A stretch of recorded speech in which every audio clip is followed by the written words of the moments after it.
Okay.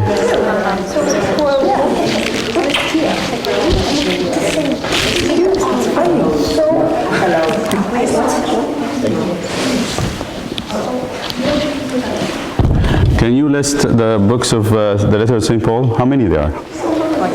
How many letters we have for St. Paul? 14. One? Huh? What's the first one? Uh-huh. Romans. Okay, thank you. Corinthians. 2.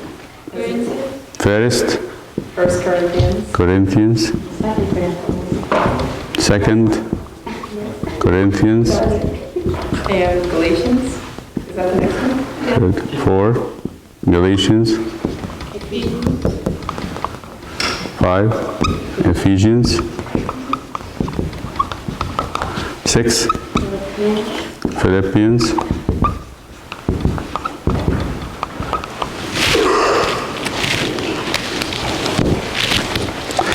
7.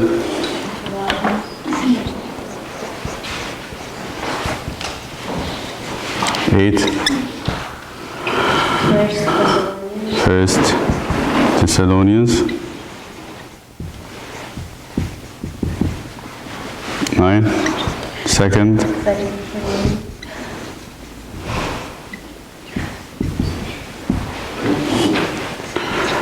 10.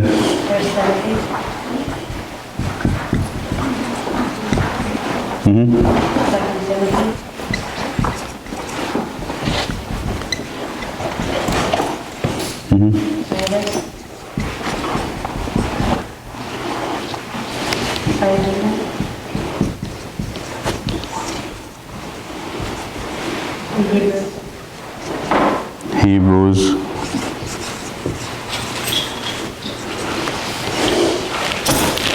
What did we say about Romans? What is the Romans? The Gospel of St. Paul. It's the Gospel of St. Paul.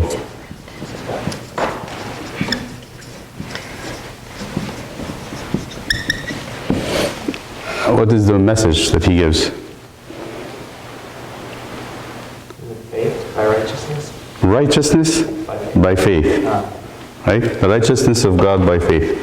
And then the second one? First Corinthians. What's the main message? There is stuff that relates to the churches. What was the problem of the First Corinthian church? The guy. Whose church? What's that? The guy. The The guy. the guy. That's one of the problems. Idol worship. So is sectarianism. Perfectionism. What's sectarianism? Like different, like Sects. The church is sects. We versus them, or in a better way to put it, cliques. Like a group. Oh, how horrible, man. That's an awful church when they have cliques that's not open, right? And nobody. So I learned something is good for you to learn as a servant. People don't learn from one sermon. I have to say something. I repeat my sermons. You've noticed that? Yes. And From Saturday to Sunday. Yeah. not just that, I repeat them over years. Like the same sermon, like say for the Samaritan woman, most of the sermon is repeated. And I see people coming, wow, Buna, I've never heard that before. I said, like, no, you heard it. No, you did.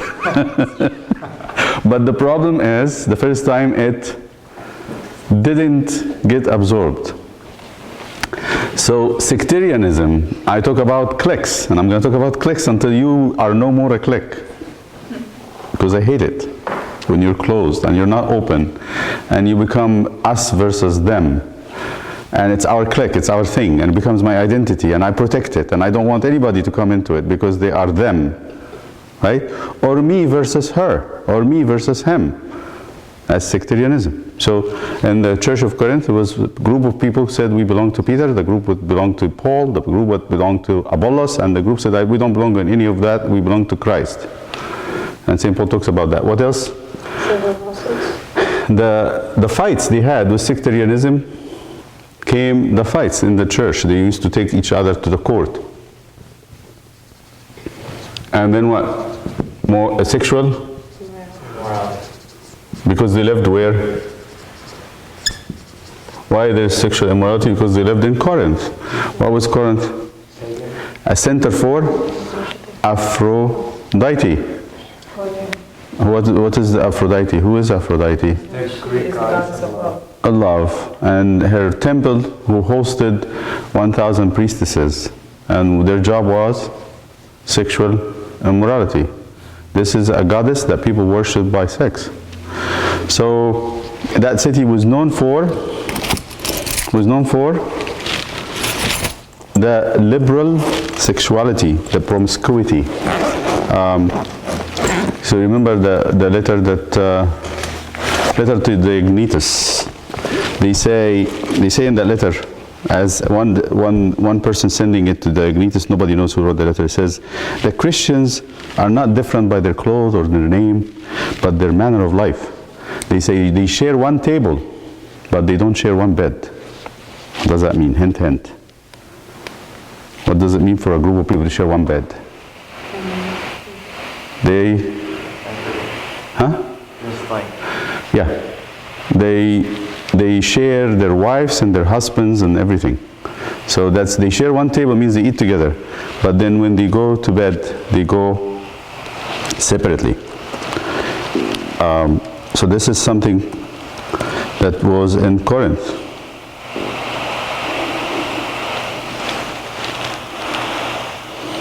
Okay, what else in that? What else was sectarianism, civil lawsuits, and sexual immorality? What else we said about the 1 Corinthians? The meat offered to idols. Meat to idols. There was an issue. Of should we eat the meat offered to idols or not?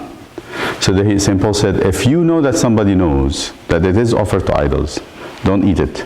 Why? Because that other person might think you are actually worshipping the idol by eating their sacrifices. So if for the conscience of the person that watches you, so that he's putting here as a standard. Don't do something that would cause a scandal for someone else. Right? Okay. The 2 Corinthians, it's a follow-up. 2 Corinthians have something beautiful to say about prayer. As the sinner restored.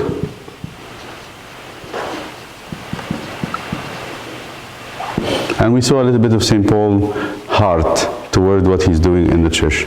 Galatians. fruit of the Spirit. True, but it is True and false gospel. the true and false gospel. False gospel of going back to Moses.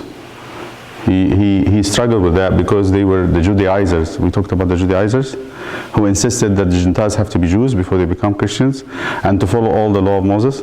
So this is where it's actually at its height. He talked about it here from the positive point of view. In this, he talks about it. So the false gospel.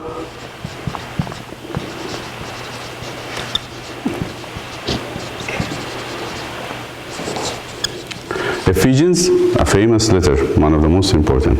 What was the main point in Ephesians? The church. Ecclesiology. It's a beautiful piece about ecclesiology. Philippians. It's a very specific letter to a beloved church. His favorite. Paul. Love and affection. And also what? His devotion to Christ.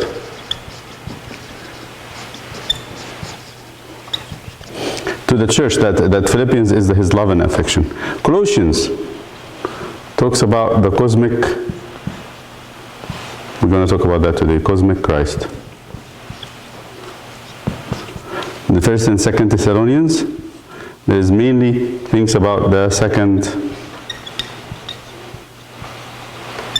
coming, end of times. Thanks to St. Paul, we know the thought of the apostles from his writings. 1st and 2nd Timothy and Titus.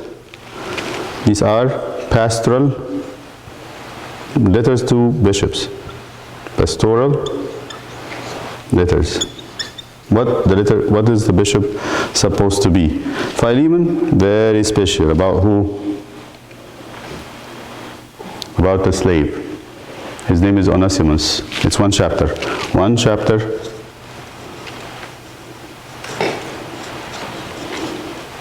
It's about Onesimus. We'll come to it. And letter to the Hebrews will leave by itself. It's actually talking about Jewish thought in general, how the Jewish tradition, the Israelites have tradition that leads them to Christ. Or we can say Christ and Christ in the Old Testament, if I want to put that. Christ in the Old Testament. So we're in Colossians, right? We're coming to Colossians. So let us read together the Colossians quickly. So let us focus on it. 1 second. Anybody likes a verse or something? First of all, he talks about, the focus is on the gospel, the true gospel, right? He speaks about it, the true gospel. That means there is also a false gospel, right? So what is the background? The background of this letter is a heresy that permeated the Colossians, or the church of the Colossians. It is, they call it the Gnostics. They have some terminology in this letter. It's different than the usual for St. Paul. When St. Paul writes, some people disputed that this is written by St. Paul because of the terminology, the vocabulary, the words. But they say these words are the Gnostics. Now when he says, for example,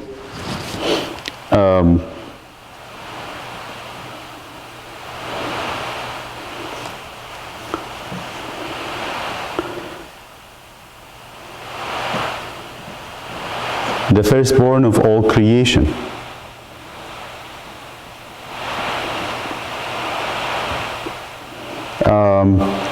Over all creation, the firstborn over all creation. For by him all things were created that are in heaven, principalities, dominions.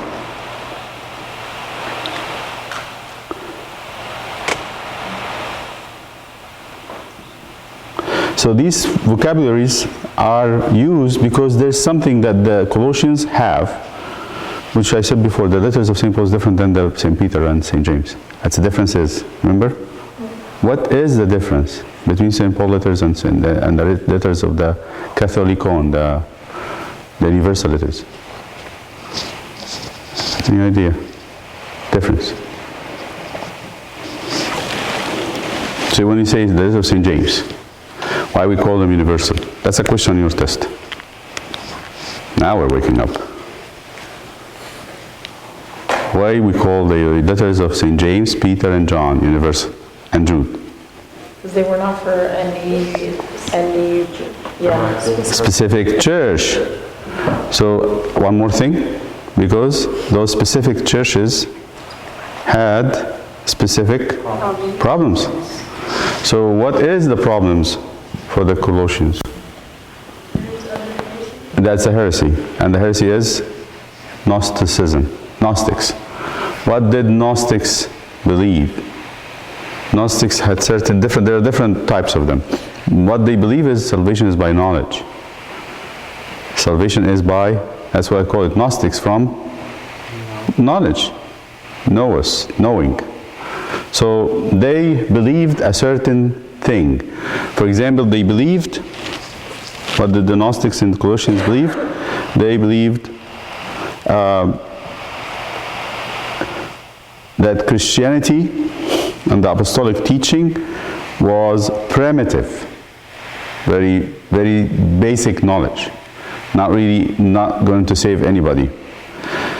They have greater knowledge and better access to spiritual things. They imagine that the hierarchy of spiritual powers, like angels in heaven, principalities, they were supreme, bigger than Christ, like archangels, and there are actually higher ranks of heavenly being, higher than the Son.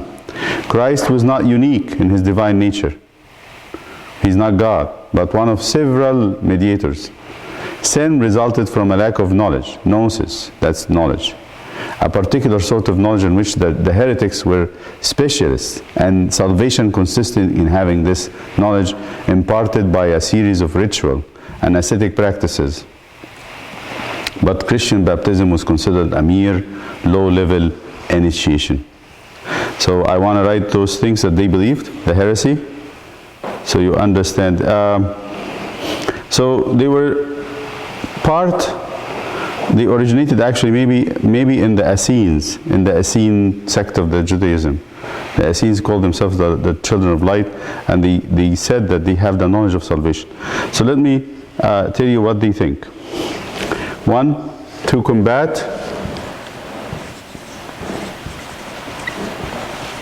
the false heresy, or the heresy, the Gnostics' heresy.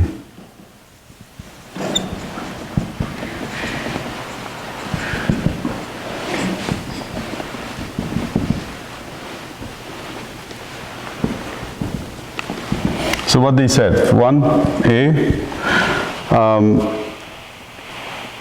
the hierarchy of celestial powers, the angels, they were supreme rather than Christ. The hierarchy of supreme celestial powers. So above Christ, they were thinking that there are certain angels or archangels or cherubim or other things. So St. Paul would list them: dominions, principalities, authorities, powers. These have higher ranks than the Son. That's the first thing. B, Christ was not unique in his divine nature nor in his action, for he was not God but one of several mediators. Christ was not God but one of several mediators.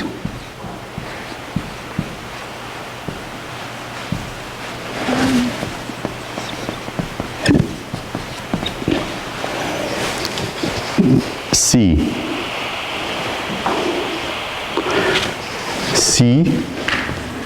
Sin resulted from lack of knowledge.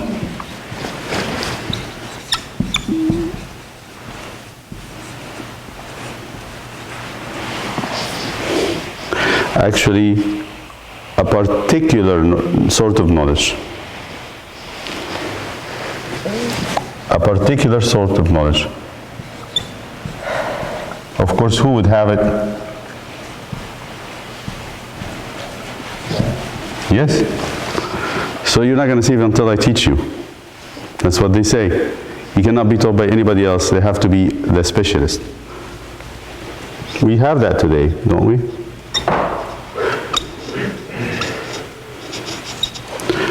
And the heretics were specialists in which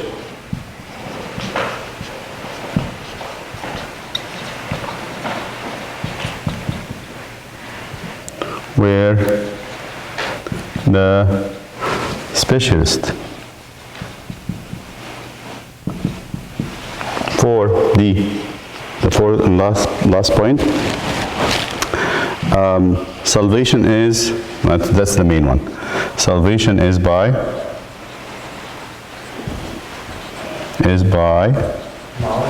acquiring that knowledge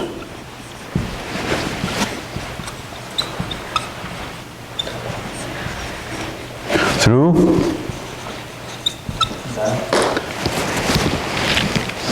a series of rituals.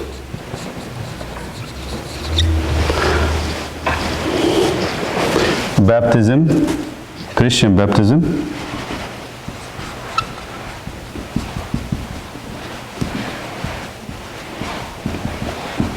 was considered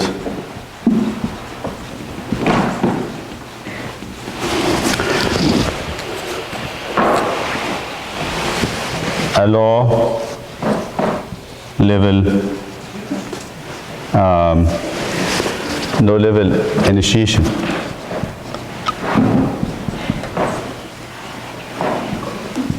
A low level initiation. So these are the 4 points that this people initiation.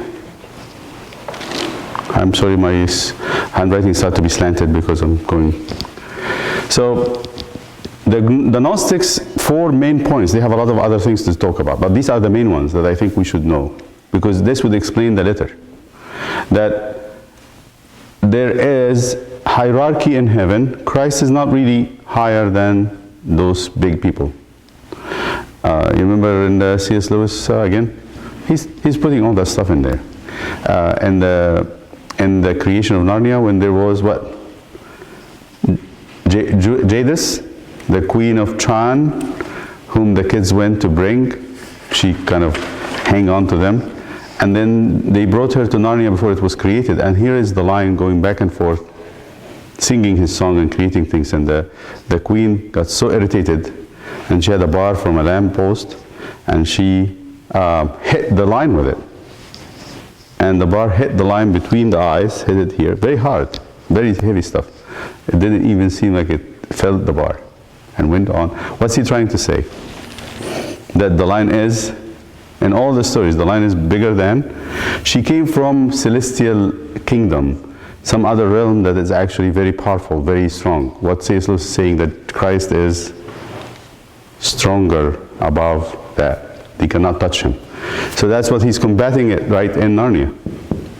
The lion is the sun, and Jadis is a celestial power, one of those principalities, one of those dominions.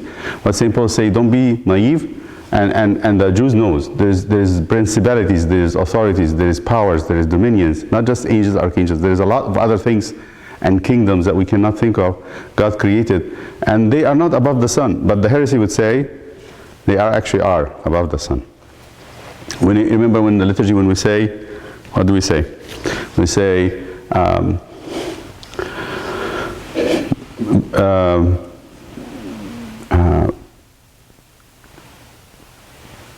those who are seated stand, before whom stand, right?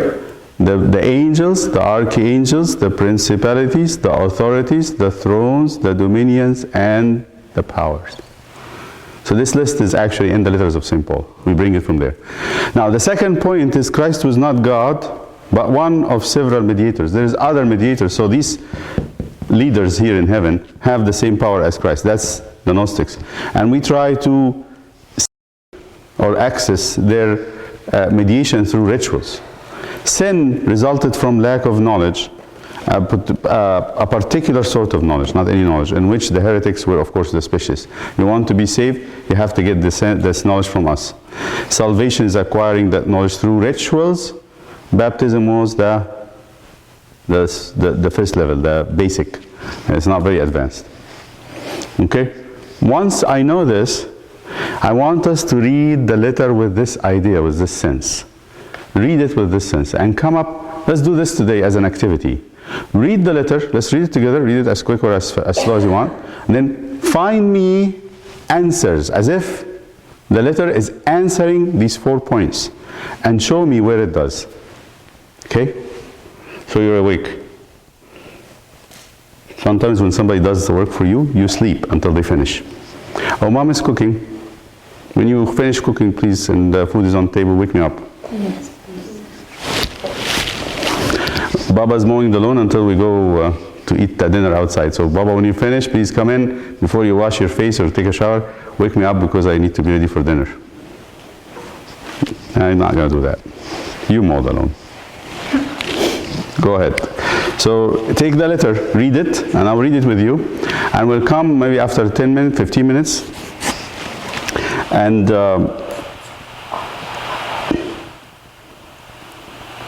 It's 4 chapters, and let's read it. Maybe we'll take like 15 minutes. Read it and we'll take 5 minutes to discuss the important verses. How about that? Okay? You can divide yourself in groups and read it together if you want. Give me Bible. Okay? You can get the Bibles if you want. Give them to other people. He's getting something. Okay, let's read together and then stop and tell me what you think. I wrote some stuff here that we will try to do. One of the things I needed to add, so we said the 4 points of the heretics, right? Yeah. And that's St. Paul is trying to counteract. There is something here called basic principles of the world. St. Paul. That is actually philosophy. The philosophers and the Gnostics have this idea of the basic principles of the world. So, for example, the basic elements of matter, ancient teaching. There are 4, right? Water, air, fire, and earth. Yeah. Avatar, that's old philosophy. Water, air, fire, and earth. The second point they have as the basic principles of the world, the laws that regulate the universe, especially those conditioning fallen human life. They control. Like, what are the rules that the fallen human life play with? Like, for example, with all due respect, counseling. What do we do in counseling? We're trying to fix problems, right? Either in a person, in a couple, or in a family, Right. or in a group of people, or even a country. How do you fix it, and based on what? What is your resources in fixing? You don't have medicines outside what we have, so you're trying to work with the mentality and the ideas of a fallen human. You can't talk to saints. You can't talk about heavenly stuff. You cannot talk about, when you say Christian counselor, he's trying to say, I'm going to play with rules a bit outside the box. What is the box that everybody's playing with? You understand, like when you mediate between couples, you don't tell them love is selfless. No. You can't say that. You're going to talk your rights and my rights. What condition is that? Okay. That is fallen, right? That's not Christ-like. Jesus never said, my rights and your rights. He said, whatever you need, I'll do it, even if it takes my life. So the laws that regulate the universe, especially those conditioning falling human life. So what are they? Death. You're always talking with the end. The end is death, right? That's a condition. What else? Sin. You're always watching out for people to do something defensive driving, right? The flesh, which means the desires and the weaknesses and limitations of the flesh. Mosaic law, circumcision, all that stuff. So these are called the laws that regulate the universe, especially those regulating conditioning fallen life. The Mosaic law was not made for saints. Do not commit adultery. Is that for a saint? You're going to go to saints and say, do not commit adultery? Say, what's that? Do not honor your parents. They would say, is there anything like dishonoring parents? Is it even heard about? You see? But because we live in a fallen world, we needed these things. So the counselors have no way of talking to regular humans without keeping in mind these issues, right? Now, the third one, the spirits. These are under the basic principles. So we talk about the philosophy. They are the spirits that use our fallen humanity and what conditions it against us. So they use our selfishness. They use our lack of love. They use our judgment, our judgmental attitude to cause us to be in trouble. So these are using conditions to oppose Christ, which are at the core of the pagan cult and system of knowledge. So when the Gnostics teach, he says you have to appease and calm down those spirits. If you want to get to God, you're going to have to deal with these spirits. And you have to work with them. The last one is human traditions which opposes God tradition, like anything that the culture actually gives us. Halloween, for example. These are the things that St. Paul is going to talk about. These are called the basic principles of. This is. It seems like a term, a common terminology. This is not St. Paul trying to say something on his own. He's bringing in something that everybody should know what it is. So these are the points that is. So and we're gonna start reading and just put these two things in the green and the black in mind. Let's go. So you wanna go read Valerie again one more time? Sorry. Go ahead. Do you want me to start from Yeah. one? Yes. Yes. And stop me if you had written anything about this. Stop me. Okay. I think we could do Colossians because it's very rich. Go ahead. Paul, an apostle of Jesus Christ by the will of God, and Timothy our brother, to the saints and faithful brethren in Christ who are in Colossae, grace to you and peace from God our Father and the Lord Jesus Christ. We give thanks to God. He puts Jesus to the Father. He doesn't include anybody else. Meaning that when he says peace, B for B, right? yes, exactly. Right. That there is equality. He doesn't put any names with Christ to the Father. The Father and Christ, and that's it, right? That's all what you need to know. Go ahead. We give thanks to the God and Father of our Lord Jesus Christ, praying always for you, since we heard of your faith in Christ Jesus and of your love for all the saints. I like him because he always starts with a positive note, right? You're good in this, right? You're good in faith and love. He commend them for the virtues, the theological virtues, right? So there's always faith, love, and hope. You're going to always hear it in St. Paul. So verse 4 says, love and faith. How about verse 5? Because of the hope which is laid up for you. Right.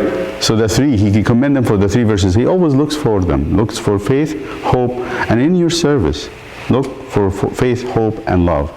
In your service, to bring somebody to be like Christ, you're going to have to work on these three verses. These are the fundamental things to work on. That they have faith, and they show it in their lives. They have love for one another, right? And they have hope. They're living, hoping to reach heaven. So what is hope? Hope means I hope. That means I wish. I'm waiting for it to happen. Laid up for you in heaven. What is that? What's the hope always? Hope in Eternity. eternity. I always say that. Faith is in what Christ had done and the church doing. Love is the practice of me with one another, considering you as my family, not just my immediate flesh family. And that's because that's the church. And the third one is hope in whatever God's going to do to me in eternity. Yes, Sandra, I want to say something. Have this yellow smile on your face. Yes, what is this? That's to get the faith, hope, love tattoo. I'm not getting it. Don't do it. I know. Okay. It's crazy. Tattoo في عينك. Go. Yeah. Because of the hope which is laid up for you in heaven, of which you heard before in the word of the truth of the gospel, which has come to you as it is also in all the world. Why he said the word of truth? C. Part 2. Yeah, but it's because that living by the will of God, which is the gospel, the true knowledge, versus the wrong knowledge, right? Okay. Which has come to you as it is also in all the world, and is bringing forth fruit as it has also among you since the day you heard and knew the grace of God in truth. What is the point of fruit? He's going to say it more than one time. What? No, why he's saying it brings fruit? Oh, because it's like profitable place to work in? Because Jesus said, you know them by their fruits. If they produce good fruits, then definitely you say that the sowing is good, right? It's true.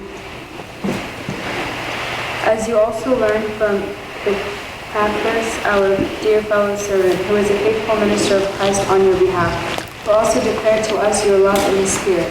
For this reason we also, since the day we heard it, do not cease to pray for you, and to ask that you may be filled with the knowledge of His will in all wisdom and spiritual understanding. You want to say something? 4. Say yes. I put 4. D. Yeah, because it's knowledge. He's praying for them to have the real knowledge, not the knowledge of the not the knowledge of the Gnostics, right? Because Gnostics is about knowledge. So he's saying, I pray that you be filled, Knowledge of God. yes, Strengthened with all might according to his glorious power for all patience and long-suffering with joy, giving thanks to the Father who has qualified us to be partakers of the inheritance of the saints in the light.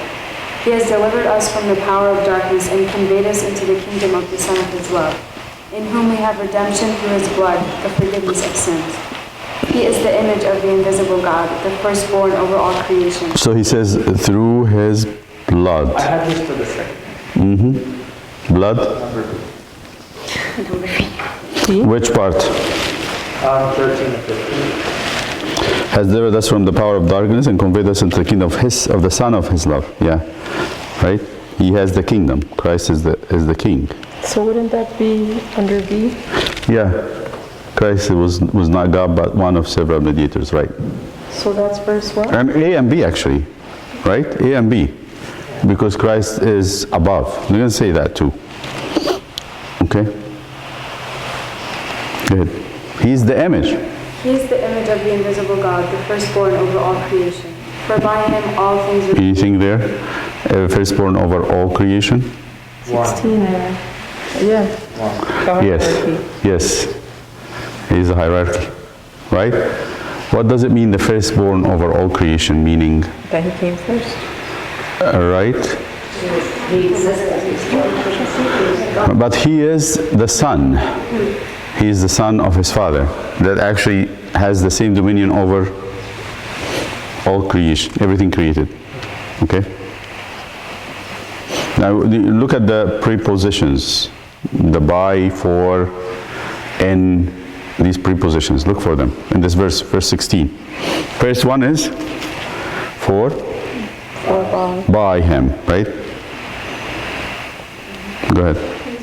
For by him all things were created that are in heaven and that are on earth, visible and invisible, whether thrones or dominions or principalities or powers. All things were created Through him for him. and for him. So that would be A again. I said A and B. A and B, yes, yes. Okay, Robbie. But I think it's more A, definitely more A. Well, I put it in A, but I also put But you see now he's answering to, that's what I'm trying to point is, he's answering to certain issues. He's not just saying poetical stuff. So he is the firstborn over all creation, by him, through him, and for him. One thing we can say, for him. What does it mean for him? You ask, I go visit the house, I said, oh, this is a beautiful dresser. Oh, we bought it for our son. Then the existence of the dresser in the room or the house, the reason for the existence is For the son. the son or the daughter, whatever they are actually. So these creation, everything that's made, including ourselves, is made for A reason. Christ. Christ is the reason of our existence. That's something we need to kind of assimilate, and that will transform us if we really live it. That we are created for him, right? Okay. And he is before all things, and in him all things consist. That would be A again, right? I did 16 to 20 is A. Yeah. And he is the head of the body, the church, who is the beginning, the firstborn from the dead, that in all things he may have the preeminence. Here is something. So he's again. first. He is the first. He is the head of the created things. But then he is the head of the new creation too, right? Because what is the church? The church is a new creation. By the resurrection of the dead, Jesus has actually moved from the old system of creation to a new system. So this is the new creation. So he's the head of the old creation, and he's also the head of the new creation, right? I put that one under B. Christ was not God, but one of several mediators. So he's going to talk about the mediators here, right? Okay. For it pleased the Father that in him all the fullness should dwell. Oh, here we go. That is all the fullness of what? This is one of the terminologies the Gnostics use. The fullness, when they say the fullness, they mean the spirits. the principalities, the authorities, the fullness of the house. Like you say, oh, everything I bought here is for my wife. So she's the reason of the fullness of the house. You go to the house and it's empty. You say, the fullness of the house is my wife's, then you say, you don't really love your wife. You say the fullness here means the content of the creation, right? The content. So it pleased the Father that in Him all the fullness should dwell. Like that, everything in heaven, including principalities, dominions, authorities, throne and powers, they're all in Him. That's called the fullness. So the fullness is one of the terminologies, the vocabularies that St. Paul usually don't use, but he used it in Colossians because that's a term used by the heretics. He used it specifically to answer that point. All right? We get it? Okay. And by Him to reconcile all things to Himself. By Him, whether things on earth or things in heaven, having made peace through the blood of His cross. So the Gnostics would say, to reach God, you have to climb the ladder of spiritual beings. There is a bureaucracy. You have to go through the hierarchy. You have to go from an angel to another angel. So you appease one, and you become friends with one. You worship one, and then when you get done with the worship of the one, and they are happy with you, you do what? They move you to the next, and then they move you to the next, until you reach God. So what's he saying here? What did the God the Father do? To reconcile all things to Himself by Him means you don't need hierarchy. You don't need to go through the offices. All what you need to is to know Christ. And through Christ, you are immediately reconciled to the Father. So that bureaucracy is cancelled. So in the pagan system of Gnostics, you have to worship certain angels. To really reach the worship of God, you have to go through certain... This is not what we do for like Archangel Raphael, Archangel. This is not the meaning. It's like you cannot speak to God directly. You have to go through that ritual of hierarchy. You worship this angel, and when you go to the higher angel, and you go to a higher angel until you reach the very big office, and then you can actually... So it becomes like the belt of karate, you know? Have to go through the white belt and gradually grow into your practice until you reach the black belt and become a master of karate. So this, he's saying, you don't need none of this. You need to go through Christ. Sometimes the non-traditional church, the groups of Christians that say, you do the same. We do the same. You don't need anyone. You don't need St. Mary. You don't need this. You don't need this. So they mix up what we do with intercession, because we don't really need to go through St. Mary and only St. Mary to reach Christ. We use her as an helper, an intercessor. We already have our prayers and our worship to Christ, but we use her. She's not between. She is with. Does that make sense? Mm-hmm. Like I'm not looking to her to go through her. I'm actually have her as my help. Right? Okay. Continue.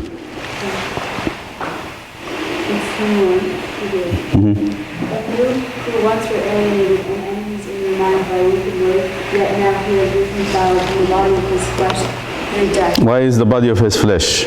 Because spirits don't have flesh. So for Him to become our immediate mediator, He has to become one of us, and we actually, through Him, through His flesh, then these spirits don't have body. So how can they become our... The Hebrew will say they will never be able to feel us. That's why they don't respect us. The language that the angels use with the apostles and with us is very condescending. Right? I said that many times. Because they have no understanding of our own weakness. So they look down on us. But then Christ took our flesh and took our humanity, so He was tried and tempted in everything. So He knows us, so He is our true mediator. That's why He says, by the body of His flesh, through death, to present you holy, and blameless. Through death, to present you holy and blameless and above reproach in His sight. If indeed you continue in the faith, grounded and steadfast, and are not moved away from the hope of the gospel which you heard, which was preached to every creature under heaven, of which I, Paul, became a minister. Why is he saying that he is a minister? He wants to remind them they are under his authority as their apostle, right? And I rejoice in my sufferings for you, and fill up in my flesh what is lacking in the afflictions of Christ, for the sake of his body, which is the church, of which I became a minister according to the stewardship from God, which was given to me for you, to fulfill the word of God. What is lacking in the affliction? Means Jesus was not beheaded. I will be beheaded. Jesus was not drowned. I was drowned. Jesus was not, whatever didn't happen to Christ, St. Paul says, I will take some of that to me to help in that, and fulfilling that suffering for the church.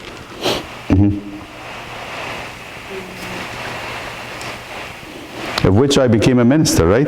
According to the stewardship from God. Again, that's a reminder to them that he is the one who carries the knowledge of salvation. He is their apostle. So if they listen to someone else as if they are actually getting out of that, they reject him as a minister, as an apostle. Yes. To fulfill the word of God, the mystery which has been hidden from ages and from generations, but now has been revealed to his saints. To them God willed to make known what are the riches of the glory of this mystery among the Gentiles, which is Christ in you, the hope of glory. Him we preach, warning every man and teaching every man in all wisdom, that we may present every man perfect in Christ Jesus. To this end I also labor, striving according to his working which works in me mightily. Chapter 2, Sandra. But I want you to know what a great conflict I have for you and those in Laodicea. For as many as have not seen my face in the flesh, that their hearts may be encouraged, being knit together in love, and attaining to all riches of the full assurance of understanding, to the knowledge of the mystery of God. What's the stress here on? On knowledge? On knowledge. The true knowledge, right? Yeah. To the knowledge of the mystery of God, both of the Father and of Christ, in whom are hidden all the treasures of wisdom and knowledge. Exactly. So you want to know anything? He says, don't go through that other system. It's a fallen system. You wanted to know everything, the knowledge that you are seeking. The Gnostics are keep igniting the desire for knowledge. They preach, we have the knowledge, we have it. So what's St. Paul saying? Don't be deceived. All the knowledge that you're seeking is found in Christ, but it's a mystery, hidden. For a person to come to Christ, and if they come closer, what will happen? It will be revealed to them, right? Now this I say, That's why he said it's hidden, in whom are hidden, meaning it's not obvious. People, Christians, think they got it. That's all what to know about Christ. I know it. What's new? I've heard it before. No, not at all. It is actually hidden. It's actually hidden, yes. Now this I say, lest anyone should deceive you with persuasive words. Who's that? Who's that going to be deceiving them with persuasive words? The Gnostic cults, right? For though I am absent in the flesh, yet I am with you in spirit, rejoicing to see your good order and the steadfastness of your faith in Christ. As you therefore have received Christ Jesus the Lord, so walk in him, rooted and built up in him and established in the faith. As you have been taught, abounding in it with thanksgiving. Beware lest anyone cheat you through philosophy and empty deceit, according to the tradition of men, according to the basic principles of the world, and not according. So here it is, the basic principles of the world. He is not saying, he's not developing a terminology. It's not like St. Paul's doing it. This is actually known philosophies. What are the basic principles of the world? The four things. The basic elements of nature, the earth, the fire, the water, and the air. The laws that regulate the fallen humanity, especially the one that regulates the universe, especially the fallen humanity, which is death, sin, the flesh, and the Mosaic law.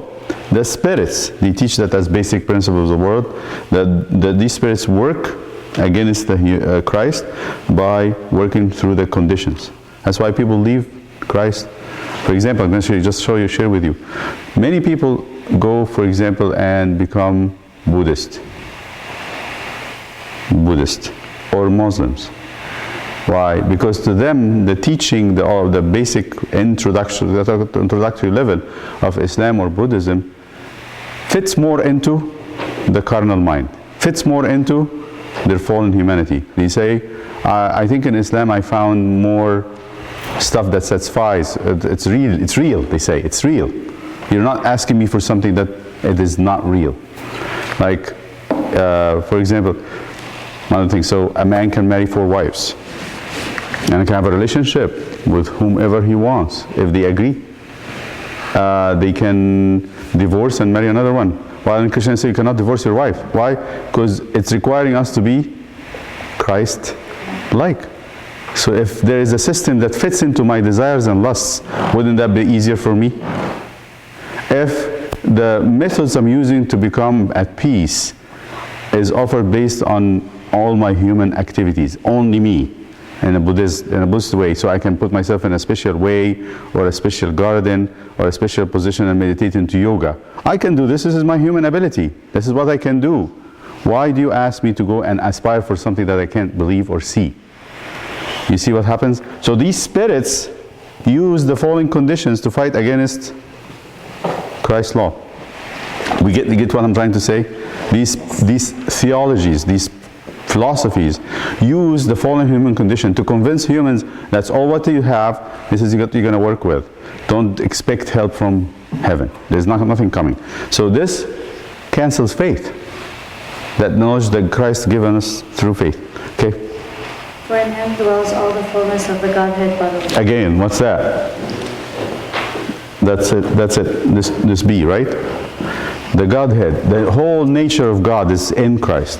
So we come to Him, we're in direct contact with God. And you are complete in him, who is the head of all principalities. So first of all, He says you're complete, you lack nothing. In Him, you lack nothing, but you have to come closer to Him and to be in Him. And He goes to say, what? And He is the head of all principality and power. Which is A. Right. Okay? Now, he's going to contradict again the other one, the human tradition. Yes? In him you are also circumcised with the circumcision made without hands, by putting off the body of the sins of the flesh by the circumcision of Christ, buried with him in baptism, in which you also were raised with him through faith in the working of God, who raised him from the dead. The ritual that is needed, right? Is that Yes. The ritual that is needed, it is not circumcision, where is that? The Mosaic law. The ritual is needed is not to fulfill that, but actually has something new that Christ is offering, and that's baptism. And then?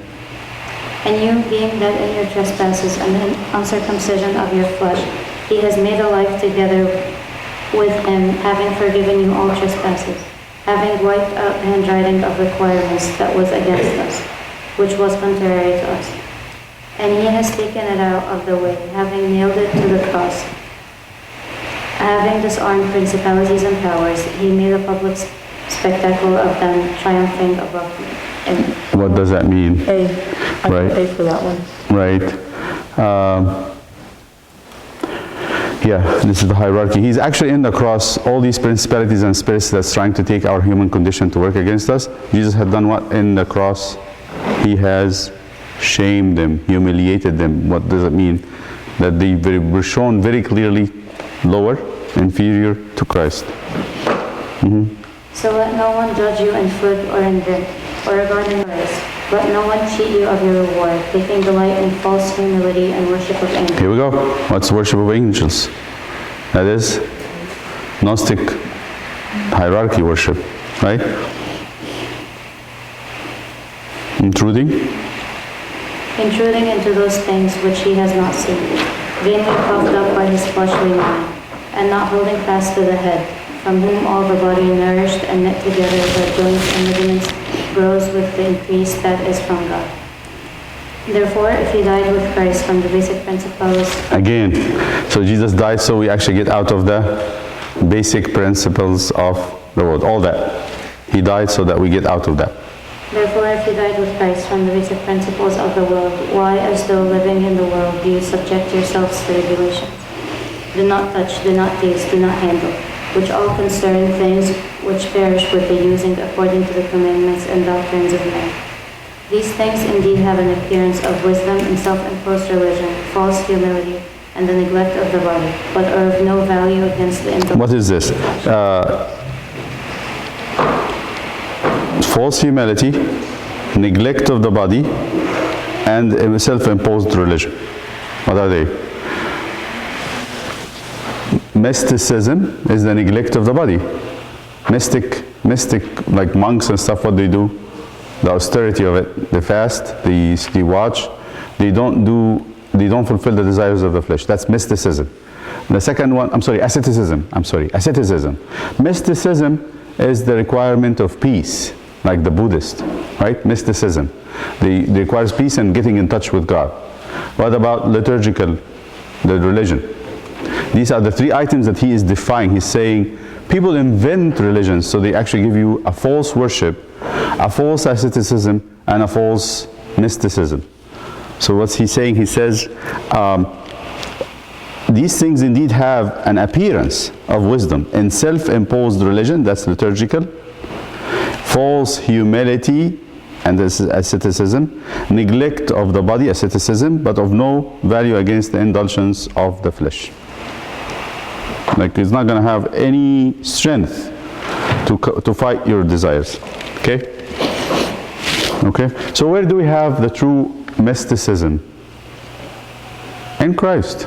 Where do we have the true asceticism? Like for example, in monastic movement that was Christ-centered. How about where true religion, true liturgical worship in the church? Right? Let's go. Say 3. Robbie, want to read 3rd? Yeah. If then we're raised with Christ, seek those things which are above, where Christ is, sitting at the right hand of God. Set your mind on things above, not on things of the earth. For you died, and your life is hidden with Christ in God. When Christ, who is our life, appears, then you also will appear with him in glory. Therefore put to death your members which are on the earth, fornication, uncleanness, passion, evil desire, and covetousness, which is idolatry. Because of these things, the wrath of God is coming upon the sons of disobedience, in which you yourselves once walked and you lived in them. But now you yourselves are to put off all these anger, wrath, malice, blasphemy, filthy language out of your mouth. Do not lie to one another, since you have put off the old man with his deeds, and have put on the new man, who is renewed in knowledge according to the image of him who created. Again, renewed in knowledge. He's not canceling knowledge, but he's saying there is true knowledge and there is false knowledge.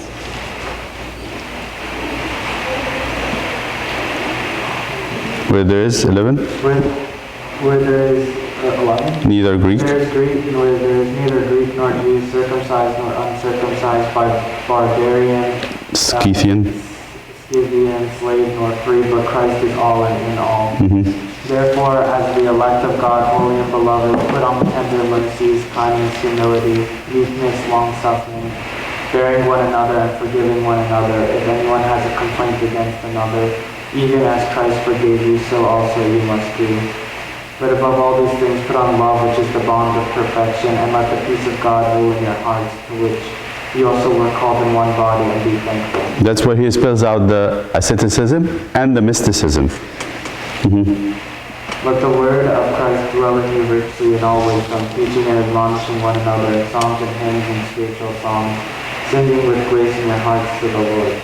And whatever you do in word or deed, do all in the name of the Lord Jesus, giving thanks to God the Father through him. Wives, submit to your own husbands as is fitting in the Lord. Husbands, love your wives and do not be bitter toward them.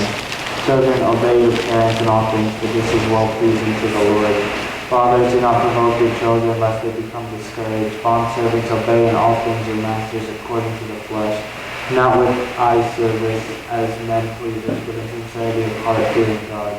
And whatever you do, do it heartily as to the Lord and not to men, knowing that from the Lord you will receive the reward of inheritance, for you serve the Lord Christ. For he who does wrong will be repaid for what he has done, and there is no partiality. So here's moving from the theology to Practice, exactly. 4, you want to do Ruby?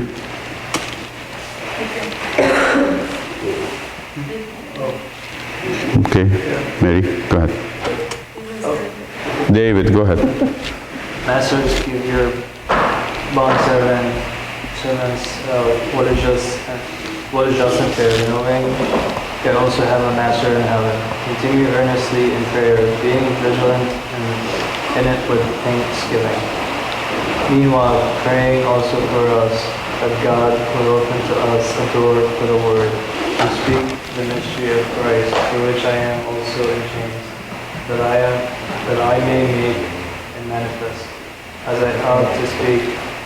Walk in wisdom towards those who are outside, forgiving the time. Let your speech always be great, seasoned with salt. What does it mean, seasoned with salt? We're finishing here. It's a thing that is said a lot. What does it mean when something is seasoned with salt? Like say, I bring you a piece of steak and some rice and some salad, huh? And some fries, but they have no salt. What would it feel like? Well, Would you be able to eat it? no. I mean, yeah. we could just- If you're very hungry, but if you're not hungry, what does salt make? Flavor. Taste, right? Flavor. It is very difficult to give words that is not seasoned. Meaning what? What is it? What does it mean? The words are seasoned. Refined? Huh? Huh? Like refined? No, seasoned. It is useful to eat meat that is not seasoned. It is useful because you're going to eat protein. No, like graceful. Like Graceful, right? It's seasoned with love. So if I love you and I care for you, my words will come, even if they're useful. I can give you a lecture, but if I don't love you, what happens? You'll say, it's tasteless. I don't like it. But if I love you and I care about you, then the words will come differently. It comes with concern. It comes with enthusiasm. It comes with attention. It comes with all these ingredients that is not really the main message, but it helps to. If I give you a sermon and I'm not giving you a story, it's not seasoned. If I give you a talk and I'm not giving you some kind of exciting, stimulating stuff, it's not seasoned, okay? Wait, what is redeeming the time? Redeeming the time. Good. Let's start the other one. What does redeeming time means? Redeeming the time. Because he's saying, redeeming to what does redeem mean? To buy back. To get back. As if time is going to be Waste. against our wish. Somebody comes and take that from me by force. So what should I do? I should take it back. Or how I should take back. So example, what's he saying? There will be times you will have no way of doing what you want to do. School time, exam time, time that you need to work for something that is not important. There is category, they call it category 4 or category 3. That things, that emergency that comes. This time will be wasted against your own will. So what should you do? In the time you are free and you're in control, what should I do? I work Hard. double so that I actually make for the time that's redeeming time. So I have control over my time now. What should I do? I do every effort. Sleep is part of it. If you need to sleep, it's fine. But don't oversleep because that's going to be taken from time. So don't waste time. Don't waste it. That's the point. Don't waste time because there will be time that you're not going to be able to control. So that time that is lost from you against your will should be redeemed when you are in control. Does that make sense? Like, don't waste time because time will be wasted against your will. So the time that is not wasted, you should use it to the maximum. Either rest, which is okay. Sleep, if you need sleep. Or build up your relationship with your family and friends. What else you do? Study, recreate, do something useful that you think is important in the time you have control over, because the time will come when you cannot have control. That's the redeeming time. Because the days are evil. That's what he would say. There is another place that he says, redeem time for the days are evil. What does it mean? What verse is that? That's verse number 5. In my Bible it says school days. In my Bible it says school days. They're not the evil days. School days are evil. So redeeming time for the days are evil meaning what? School. Like, work now because you don't know what will happen in the future. So that's what Solomon would say. Know the Lord in the days of your youth, because in the old days you come days that we will not be able to. You say it's evil, I cannot do anything. I wanted to do prostrations. I get to be 60 or 65, my knees get double rheumatoids or rheumatics, and then I cannot bend them. I want to stand and pray, but my back is hurting when I'm older. Then I couldn't do it. I think I'm going to do it later, but it's not going to happen, right? Okay.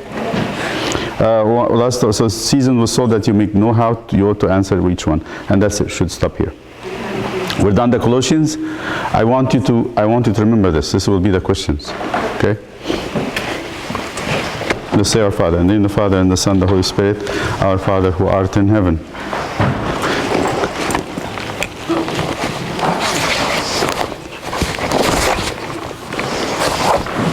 May the love of God the Father and grace of His only begotten Son, Jesus Christ,